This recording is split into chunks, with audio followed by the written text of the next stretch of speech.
Winter always came early to that part of the state. Long before Christmas lights went up in town, the cold settled in like it had nowhere else to be. The wind slid through the trees behind the houses, cutting sharp and clean, rattling loose boards and old windows that no one had the money to replace. For Evan Miller, winter wasn't a season, it was a warning. At 12 years old, Evan had already learned how to read the signs, the way frost crept along the inside edges of the windows, the way the air inside the house felt thinner at night, like the warmth didn't want to stay. The way his father, Jack Miller, checked the space heater twice before bed, even though it barely worked.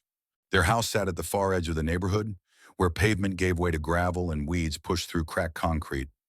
It wasn't abandoned, but it felt forgotten. Paint peeled from the siding in long, tired strips. The roof sagged just enough to make Jack nervous during heavy snow.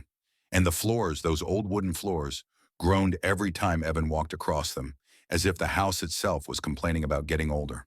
Evan shared a small bedroom at the back of the house with a dresser missing one drawer and a window that whistled when the wind hit it just right.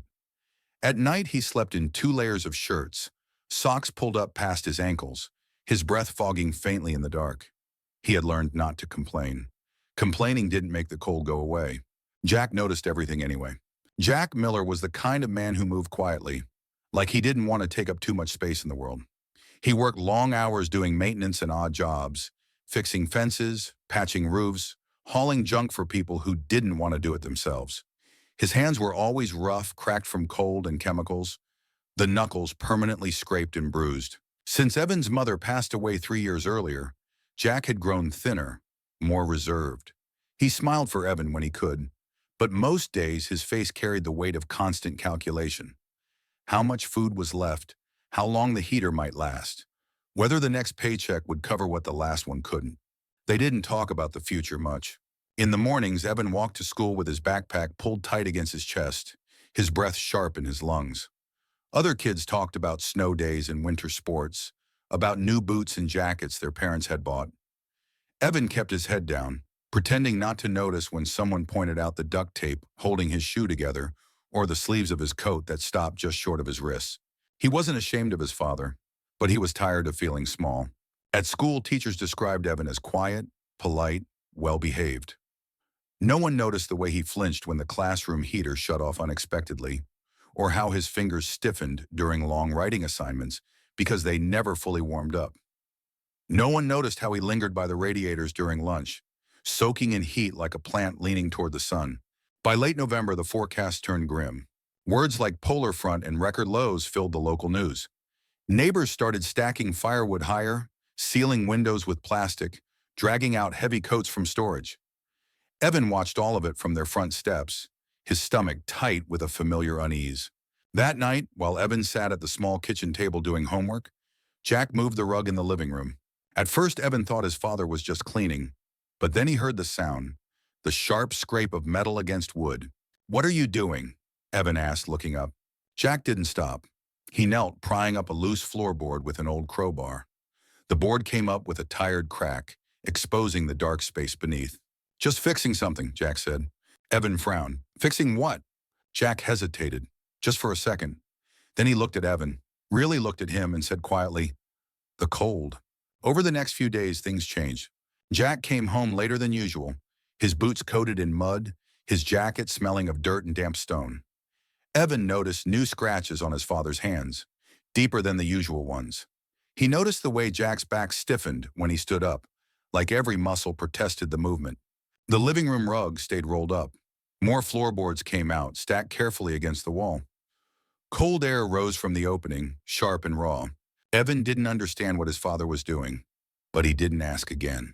He trusted Jack, not because Jack always succeeded, but because Jack never quit. Even when things went wrong, even when money ran out, or the car broke down or the heater failed, Jack stayed. He figured something out, or at least tried. One afternoon, Evan came home to find his father sitting on the floor, staring into the opening beneath the boards. "What if it doesn't work?" Evan asked, his voice barely above a whisper. Jack didn't look up right away. When he did, his eyes were tired but steady. "Then I'll find another way," he said. "I always do." That night, as the temperature dropped below freezing for the first time that season, Evan lay in bed listening to the wind claw at the house.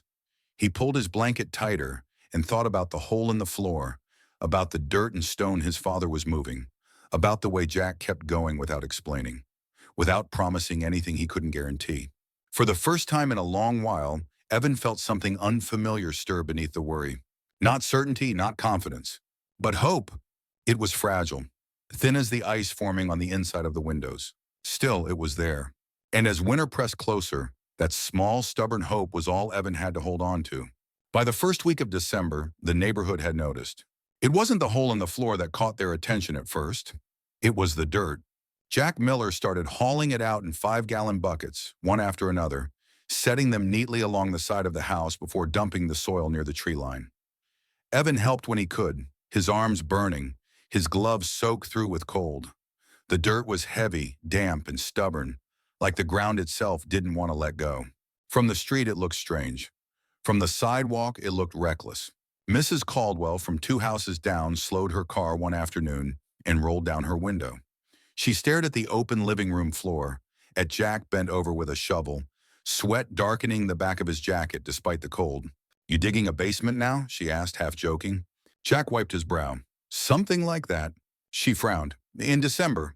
Jack smiled politely, the way he always did when people asked questions he didn't feel like answering. Mrs. Caldwell shook her head and drove off, already telling the story to someone else before she reached the corner.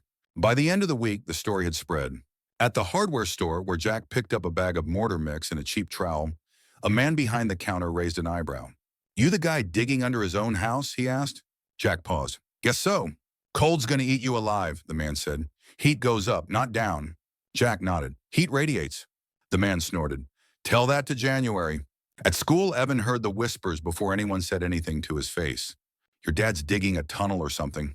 My mom says he's gonna wreck the foundation." One boy laughed and said, "Guess you'll be homeless for real this winter." Evan didn't respond.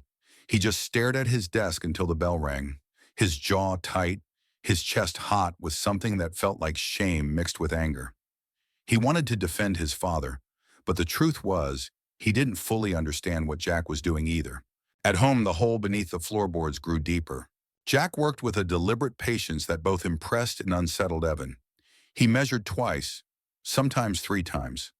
Checking angles, checking depth. He lined the sides with salvaged stone he'd collected over months from job sites and roadside ditches, rocks most people never noticed. Each night, Evan watched his father wash the dirt from his hands, the skin red and cracked, his movements slow and careful. "Dad," Evan finally asked one evening, "what if they're right?" Jack didn't answer right away. He sat at the table staring into his coffee, steam curling up between them. "Most people are right about most things," he said finally. "That's why nothing ever changes." Evan frowned. "That doesn't mean you're not wrong." Jack looked up, surprised. Then he smiled, not offended, thoughtful. "No," he said, "it doesn't." Outside, the wind rattled the loose siding again, slipping through the gaps Jack hadn't been able to fix yet. The space heater hummed weakly in the corner, struggling against the cold like it always did. Jack leaned back in his chair. "When I was a kid," he said, "my dad used to talk about how his grandfather heated their house back in the old country. Stones, earth, heat stored where it couldn't escape." Evan listened closely. His father didn't talk about his own childhood often. "People laughed at him too," Jack continued. "Said it was outdated. Too much work. But winters were different back then. You couldn't afford to be wrong." Evan swallowed. "And if you are wrong?" Jack's eyes met his, steady and honest. "Then I'll own it. But I won't let us freeze because I was too scared to try." That night, Evan dreamed of the house collapsing inward, the floor giving way beneath them. He woke up sweating, his heart pounding, the sound of the wind still howling outside. He lay there listening for his father, reassured only when he heard Jack moving quietly in the other room, planning, adjusting, refusing to stop. By mid-December, the hole had become a chamber. Jack reinforced the walls with stone and mortar, shaping them carefully, methodically. The work was slow, painfully slow. Some nights Jack came home so exhausted he barely ate before falling asleep at the table. Evan noticed the way his father winced when he stood, the way he stretched his back before lifting another stone. Fear crept into Evan's thoughts. Not fear of the cold this time, but fear of what this project was costing his father. One Saturday morning, Evan overheard raised voices outside. Jack stood near the front steps with Mr. Harris from across the street, a man who'd lived there for over 20 years and prided himself on knowing how things worked. "You're burning daylight on nonsense," Mr. Harris said bluntly. "Winter's already here. You should be sealing windows, stacking wood, not playing miner." Jack's shoulders tensed. "I am stacking wood." "For what?" Harris shot back. "To heat the ground? You can't fight physics." Jack's voice stayed calm.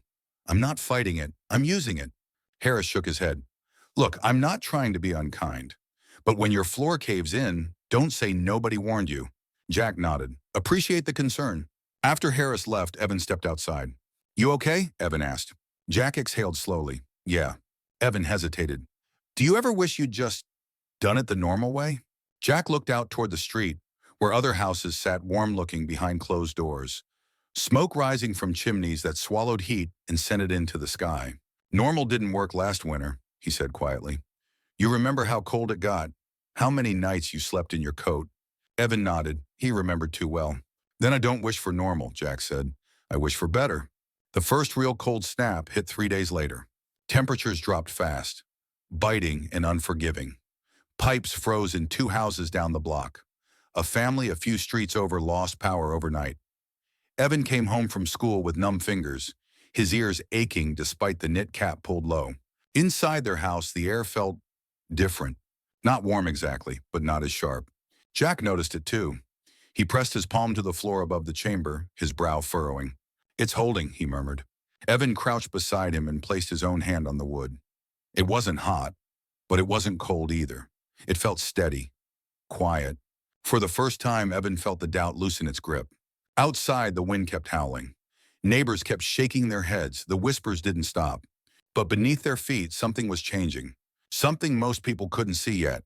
And as winter tightened around the neighborhood, the question wasn't whether Jack Miller was strange anymore. It was whether he might be right.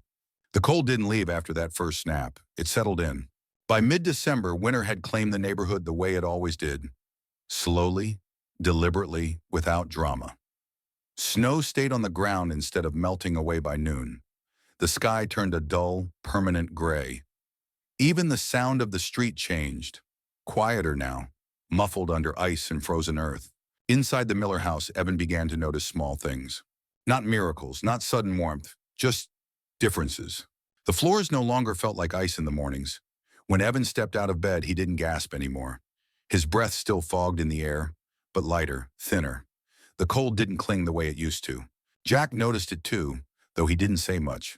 He was careful not to celebrate early, Evan could tell. His father moved through the house with the same measured caution he used when lifting stones, like he didn't want to jinx anything by paying it too much attention. Still, something had shifted. Evan started helping more without being asked. After school, he carried smaller stones down into the chamber, stacking them where Jack pointed. His arms ached. His fingers went numb. But he didn't complain. Each stone felt like a promise. Heavy, solid, real. Sometimes Jack would stop working and watch him, a soft, almost surprised look on his face. "You don't have to," Jack said one afternoon. Evan shrugged. "I want to." They worked in silence after that, the kind of silence that didn't feel awkward. Just 2 people sharing the same purpose. At night, Evan sat at the kitchen table doing homework, while Jack adjusted the flue channels beneath the floor, crawling in and out of the opening with a flashlight clenched between his teeth. The house smelled like dirt and mortar now, a sharp, earthy scent that lingered in Evan's clothes. It didn't smell like failure. It smelled like effort. One evening, as snow fell in thick, steady sheets outside, Evan asked the question that had been sitting heavy in his chest for days. "Are you scared?" Jack paused, half crouched near the opening, his shoulders tense. "Yeah," he said honestly, "I am." Evan swallowed. "Then why keep going?" Jack straightened slowly, wiping his hands on a rag. He looked older in that moment, lines deeper around his eyes, exhaustion carved into his face. But there was something else there too, something grounded. "Because being scared and doing nothing feels worse," he said. "And because sometimes you don't get certainty, you just get a direction." Evan nodded, though he wasn't sure he fully understood. What he did understand was that his father wasn't pretending. Jack wasn't trying to look brave. He was choosing to be. Outside their house, winter kept testing everyone. The Harris family down the street started burning through their woodpile faster than expected. Mrs. Caldwell complained at the mailbox about her heating bill. Pipes froze. Space heaters failed. A rumor spread about a family 2 blocks over who had to sleep in their car for a night after their furnace quit. At school, kids showed up tired, cranky, coughing. Teachers wore sweaters over sweaters. The building's heating system struggled, rattling and clanking like it might give up at any moment. Evan listened to all of it, his awareness sharpening. At home, Jack lit the fire in the evenings. Shorter burns now, hotter ones. He watched the way heat moved through the house, the way the air seemed to hold on to it longer instead of letting it rush upward and disappear. One night, Evan woke up around 2 in the morning. The house was quiet. No wind rattling the windows, no heater humming. He sat up slowly, panic flickering in his chest. Then he noticed something strange. He wasn't freezing. He slipped out of bed and padded into the living room, careful not to make the floor creak. The room was dim, lit only by moonlight spilling through the curtains. Evan knelt and pressed his palm to the floor. Warm, not hot, just alive. Jack was awake too. Evan found him sitting at the table, hands wrapped around a mug, eyes distant. "It's working," Evan whispered, like saying it too loudly might break it. Jack exhaled slowly. "Yeah," he said, "it is." They didn't hug. They didn't celebrate. They just sat there, letting the moment settle between them. For Evan, something loosened inside his chest that he hadn't realized he'd been holding tight. The fear didn't vanish, but it changed shape. It became something steadier, something quieter. Belief. The kind that doesn't shout or demand attention. The kind that grows roots. A few days later, Jack came home limping. Evan noticed immediately. "What happened?" Jack waved it off. "Just slipped on some ice." But when Evan helped him take off his boots, he saw the swelling in his ankle, the way Jack winced when he put weight on it. That night, Evan lay awake again. But this time, the worry wasn't about the cold. It was about his father. Jack had been pushing himself too hard. Evan could see it now. The long hours, the strain, the stubborn refusal to rest until everything was finished, perfect, safe. The next morning, Evan made a decision. He skipped school. Jack didn't notice at first. He was too busy sketching adjustments to the flu system on a scrap of paper, his ankle propped on a chair. "I'll help today," Evan said firmly. Jack frowned. "You shouldn't." "I want to," Evan repeated. "You said this was about direction. This is mine." Jack studied him for a long moment. Then he nodded. They worked slower that day, more carefully. Evan fetched tools, mixed mortar, handed stones one by one. Jack guided him patiently, explaining why certain turns mattered, why heat slowed when it changed direction, why stone remembered warmth longer than air ever could. Evan listened, absorbing not just the words but the intention behind them. This wasn't just about staying warm. It was about learning how to think differently.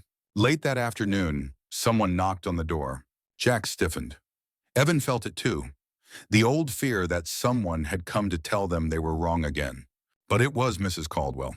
She stood on the porch, bundled tight, her face pinched with cold and uncertainty. "I hate to ask," she said, glancing past them into the house, "but how are you keeping it so warm in there?" Jack didn't smile. He didn't boast.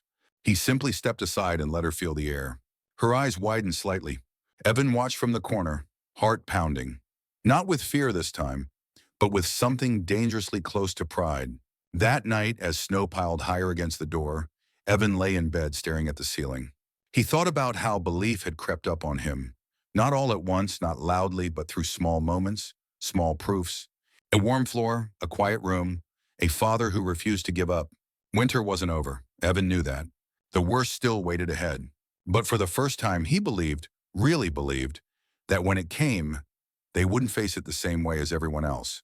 And that belief, steady and grounded, felt warmer than anything Evan had known before. The warning came too late. By the time the weather alerts started flashing on people's phones, winter had already made up its mind. The air changed first, heavier, sharper, carrying a silence that felt unnatural.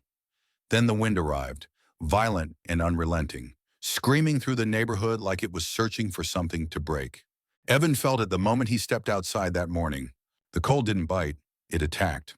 His breath burned his lungs. The world looked smaller, tighter, wrapped in white and gray.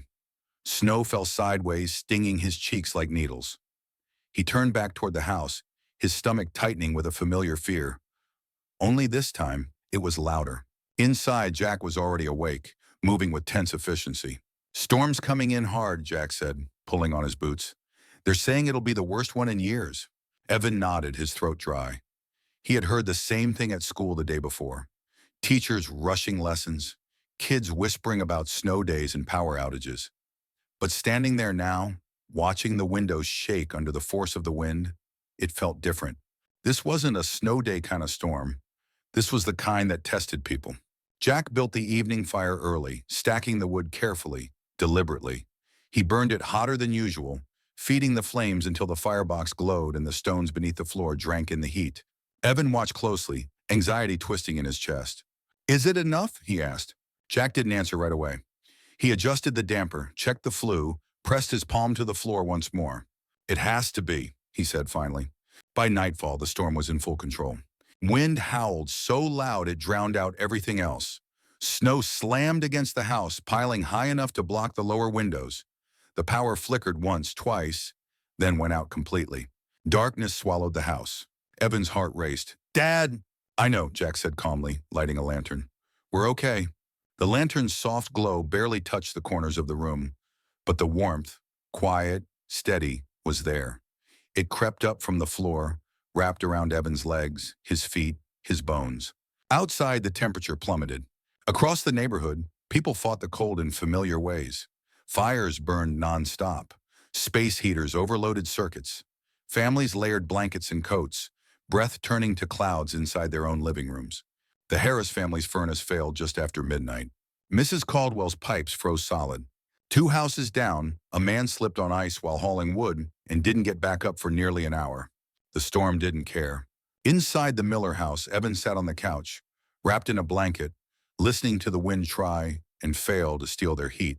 At midnight, the fire burned down to coals. Evan's pulse quickened. He looked at Jack, waiting.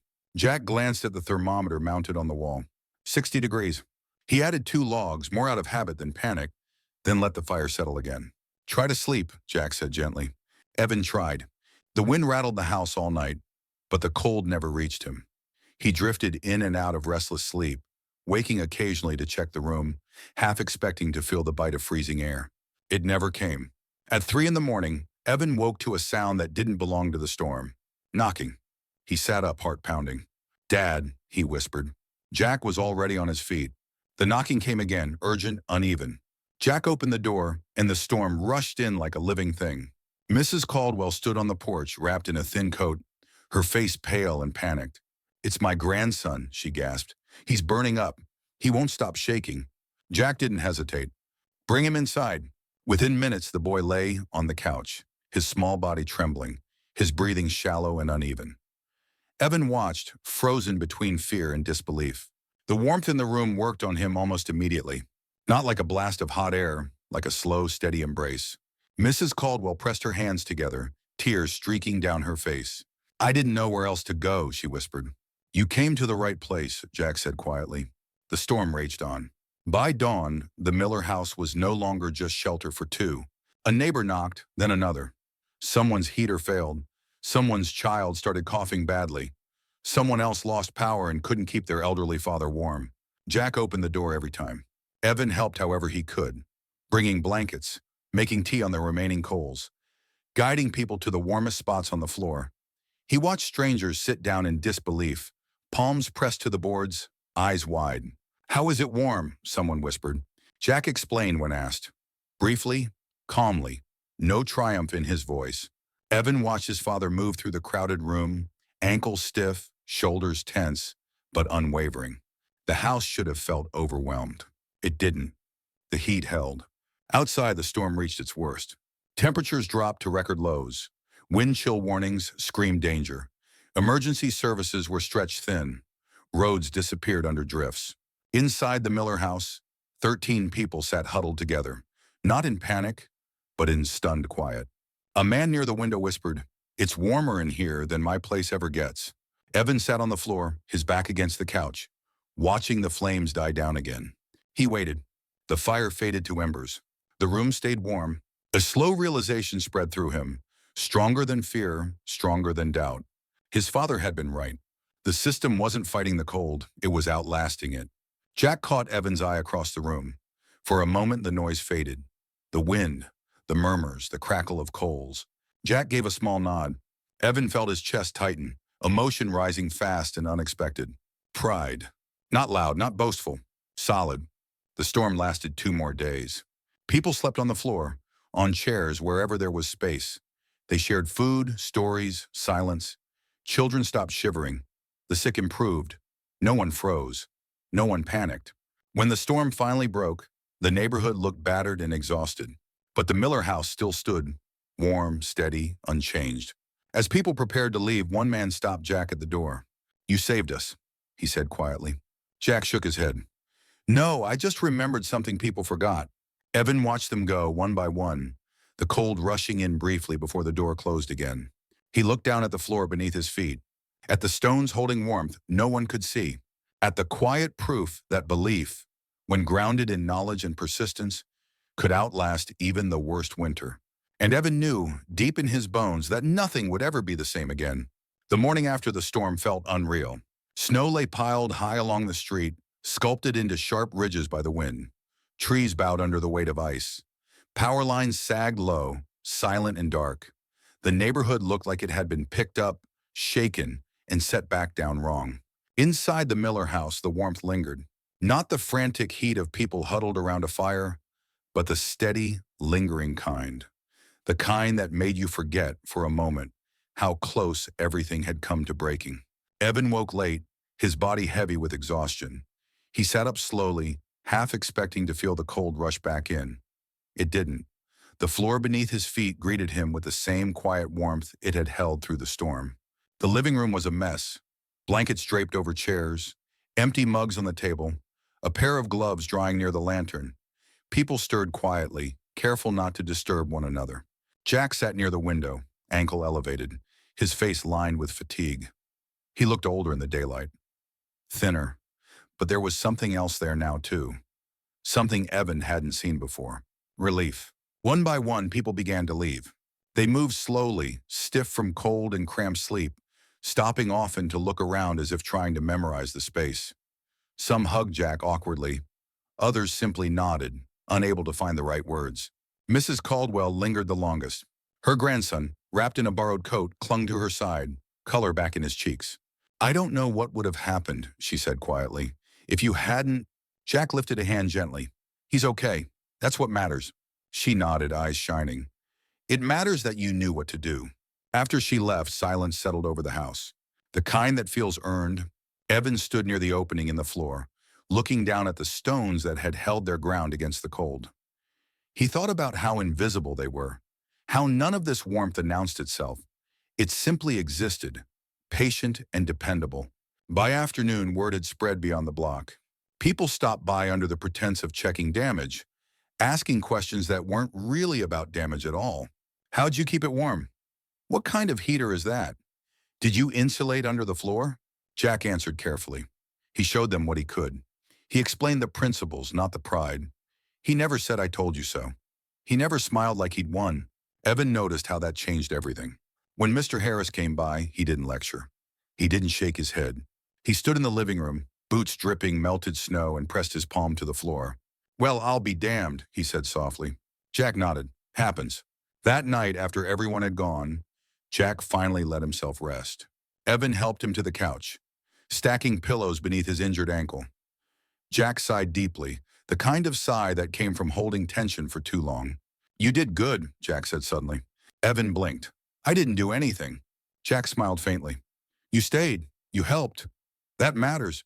Evan swallowed, emotion rising unexpectedly.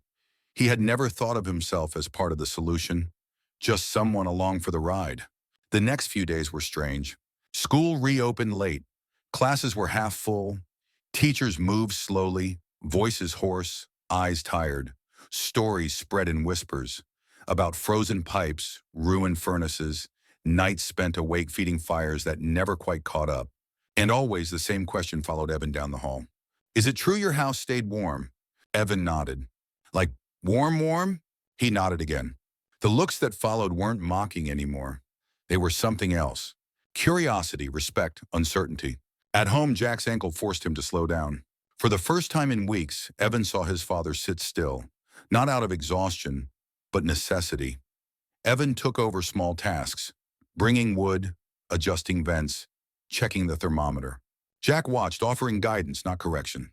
You remember what I told you about direction? Jack asked one evening. Evan nodded. This, Jack said, gesturing around them, this is what it looks like when you choose one. As the days passed, neighbors returned, not for warmth this time, but for understanding. Jack measured with them, drew simple diagrams, explained why turns mattered, why stone held heat better than air ever could, why patience beat panic. Evan listened, absorbing everything. He saw how Jack never spoke down to anyone, even those who'd laughed the loudest. He saw how knowledge changed hands quietly, without ceremony. Something inside Evan shifted. He stopped feeling embarrassed at school, stopped shrinking when people looked at him. He stood straighter, not because things were suddenly easier, but because he understood something now. Survival wasn't luck. It was learning.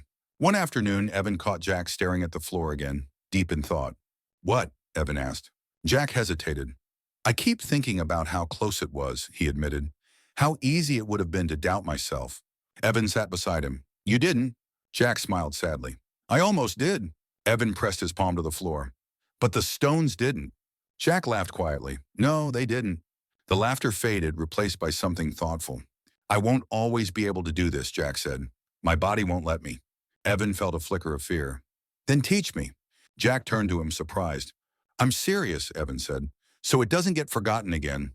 Jack studied his son for a long moment, then he nodded. Over the next weeks, they worked side by side, not digging now, but refining, adjusting, learning.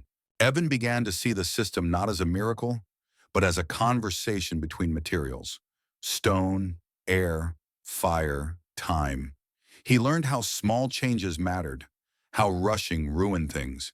Outside, winter slowly loosened its grip. Snow melted, power returned, life crept back toward normal. But something in the neighborhood had changed. People waved differently now, asked questions differently, shared differently. And Evan knew, deep down, that what had started as a fight against the cold had become something larger, a reminder. That old knowledge still mattered, that quiet solutions could save lives, that sometimes survival wasn't about being louder or stronger, but about remembering what worked. And as Evan lay in bed that night, listening to the house breathe softly around him, he knew this wasn't the end of the story. It was the point where it stopped being just theirs. Winter didn't end all at once. It loosened its grip slowly, reluctantly, like it wasn't ready to admit defeat. The snow melted in patches, revealing muddy ground and flattened grass. Icicles dripped from rooftops in uneven rhythms. Power returned in stages, lights flickering back on house by house, block by block. Life resumed, not smoothly, but steadily. Inside the Miller house, the warmth remained constant. Even as temperatures rose outside, the floor still carried a gentle heat, a quiet reminder of what had been built beneath it. Evan noticed how people reacted when they stepped inside now. They didn't gasp anymore. They paused, looked down, smiled in recognition. They had learned what warmth felt like when it lasted. Jack's ankle healed slowly, too slowly for his liking. He hated sitting still. Evan could see it in the way his father shifted on the couch, stared at the window, flexed his hands as if reaching for tools that weren't there. For years, Jack had measured his worth in work done and problems solved with his own body. Now his body was asking for patience. Evan became his legs. He fetched materials for neighbors who were rebuilding, carried messages, helped shovel melting snow from walkways. People noticed, not in the loud congratulatory way Evan had once imagined, but in quieter, steadier ways. A nod, a thanks, kid, an extra sandwich pressed into his hands.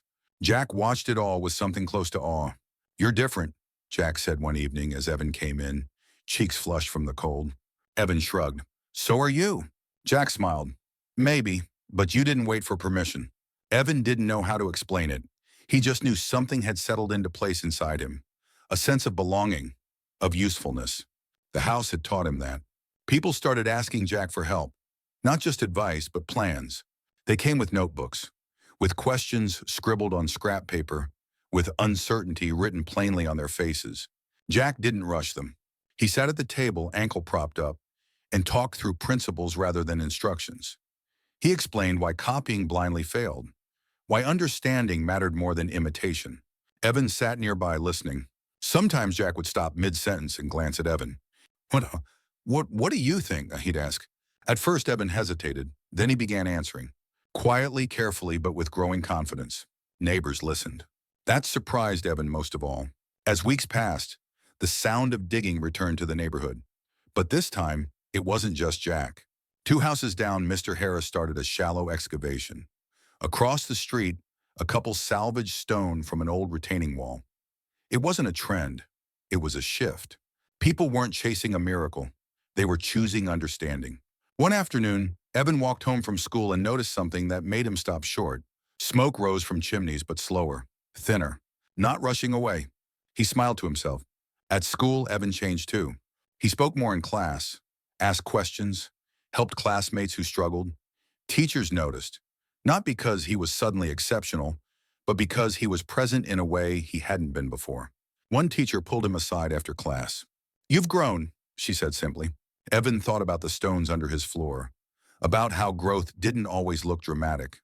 Sometimes it was just accumulation, small, steady, unseen. That night, Jack called Evan over to the table. "I want to show you something," he said. He spread out old papers, sketches, notes, measurements. Some were new, others were older, worn thin with time. "These were my dad's," Jack said softly. "He never got to build it, but he remembered it." Evan traced the lines with his finger. "You remembered too." Jack nodded. "But remembering isn't enough. You have to pass it on." Evan looked up. "You think people will forget again?" Jack sighed. "Eventually. People always do when things get easier." Evan folded the papers carefully. "Then we keep teaching." Jack studied him for a long moment, emotion flickering across his face. "I hoped you'd say that." Spring crept closer. The ground softened. Days lengthened. Jackets lightened. The neighborhood breathed easier, the crisis fading into memory. But the changes stayed.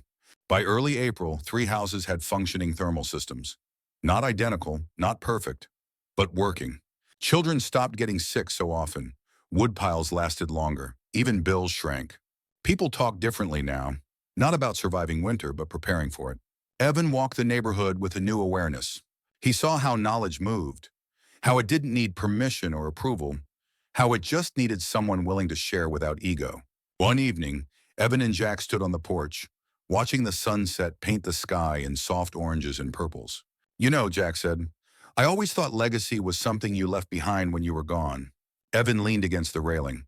"What if it's something you build while you're still here?" Jack chuckled. "That sounds like something you've been thinking about." Evan nodded. "I don't want this to disappear again."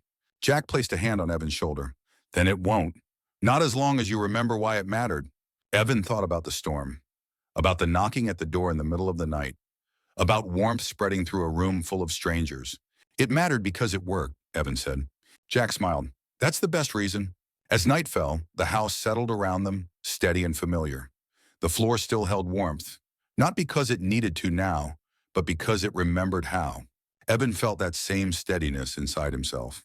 He didn't know what the future held. He didn't know where life would take him or his father. But he knew this. Some things stayed after the storm. Knowledge, belief, the quiet confidence that came from understanding how the world actually worked. And as Evan headed inside, he knew that when the story finally ended, it wouldn't be about the cold. It would be about what people chose to carry forward when the danger passed. Time did what time always does. It moved on. Spring became summer. Summer softened into fall. The neighborhood returned to its routines. Barbecues on weekends. Kids riding bikes until the streetlights came on. The steady hum of ordinary life reclaiming its place. The floor beneath the Miller house still held warmth, though it wasn't needed anymore. It lingered there quietly, like a memory waiting to be called upon again. Evan grew taller, not all at once. Not in a way anyone pointed out with surprise. Just enough that Jack noticed his shirts didn't fit the same, that his voice settled lower, steadier. Evan carried himself differently now, less like someone bracing for the next hit, more like someone who understood how to stand. Jack returned to work slowly, carefully. His ankle healed, but it reminded him of its limits. He took fewer jobs that punished his body and more that required patience and thought. He spent evenings at the table again, not drawing new plans but refining old ones. Evan sat beside him. Sometimes they talked about the system. Sometimes they didn't. They didn't need to. It had become part of the house, part of them, no longer something to prove, just something that existed because it worked. By the time the first cold nights of the next winter arrived, 4 houses on the block had completed their own versions of the system.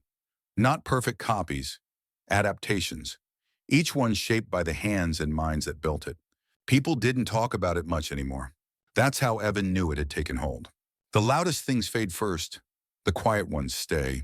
One evening, as frost crept back onto the windows, Evan found Jack standing in the living room, staring down at the floor. "You thinking about it again?" Evan asked. Jack smiled faintly. "I'm thinking about how easy it would have been to quit." Evan nodded. He remembered those nights too.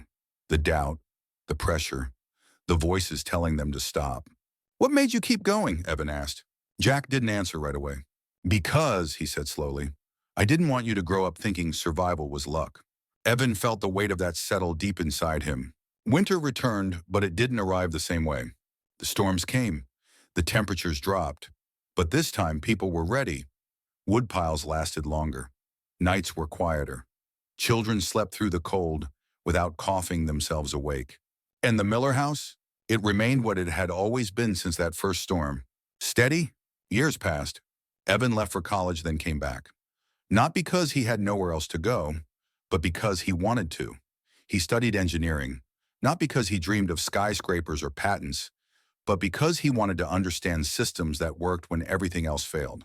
On breaks, he returned to the house and ran his hands over the floor, feeling the warmth rise just enough to remind him where he came from. Jack aged, not quickly, not dramatically, but enough that Evan noticed how carefully he moved now, how often he paused before lifting something heavy. One winter evening, Jack sat at the table and slid a folder toward Evan. Inside were the drawings, the notes, the margins filled with corrections and insights earned through trial and cold nights. "I want you to have these," Jack said. Evan hesitated. "You're not done yet." Jack smiled. "Neither are you." They both laughed softly. The neighborhood changed too. New families moved in. Old ones moved on. Some people covered their systems during renovations, installing modern heating without a second thought. Others kept them, quietly grateful, never bothering to explain why. By the time Evan turned 30, only 2 houses still actively maintained the old design. The rest had forgotten. Not maliciously, not intentionally, just gradually. One afternoon, Evan helped a young couple renovate their home down the street. As they pulled up old floorboards, they paused. "Why is it warmer here?" the woman asked, confused. Evan smiled. He knelt, brushed away dust, and revealed the stone beneath. "That," he said gently, "is a story." They listened. Years later, after Jack was gone, Evan stood alone in the living room. The house felt bigger without his father in it, quieter, but not empty. Evan pressed his palm to the floor one last time, warm. He closed his eyes. Jack hadn't left him wealth or property or something that could be measured easily. He had left him understanding. That old knowledge didn't vanish because it stopped working. It vanished because people stopped needing it, or thought they did, until they needed it again. Evan eventually moved away, but the house remained. And beneath its floor, the stones stayed where they had always been, holding heat when asked, silent when not. Sometimes, someone would find them, and the questions would begin. So now, the question turns to you. If you had been there, standing in the cold, watching everyone tell you to stop, would you have kept going?